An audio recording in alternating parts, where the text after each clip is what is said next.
Hi everyone. If there are 30 cows in a field and 28 chickens, how many didn't? When I think about my grandfather, I often think about this little brain teaser as well. When I was younger, we went on a very long car ride, and I asked him it, and I just remember a majority of the rest of the trip he spent trying to convince me that the answer was 2. There are many things that I remember about my grandfather, but number one being that he was a major talker. It didn't matter if we were going to the grocery store just to get a gallon of milk. We would be there for at least a half an hour while he sat and gabbed away with somebody he knew.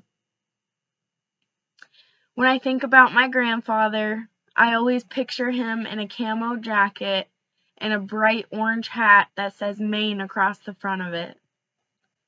When I was in college, my first year of college, I was very broke and I was very desperate, and there was a cheap hat for sale at the campus store, and I bought it, and I was so embarrassed for him to open it because I did not think that he was going to like it. However, after that day that he opened it, he only took it off a handful of times to be washed. When I think about heroes, I also think about my grandfather. Anytime I needed his help to jump my car or to pull me out of a ditch when the roads were icy and slippery, covered in snow, he was always there to pull me out. When I became a CNA and I got my pinning, we weren't allowed to have any friends or family because of COVID. So he sat out in the parking lot in his truck with a bouquet of flowers and waited for me to come out. Coffee, milkshakes, homemade ice cream, always taking a napping break when we would go on our hunting trips.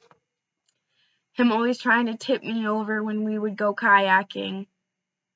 Those are many different memories that I remember about my grandfather. The most memorable thing that I can remember about him, though, is the fact that he always stood up for what he thought was right. It didn't matter if he was in a room full of people and he was the only one that thought that. He always stood by what he thought was right.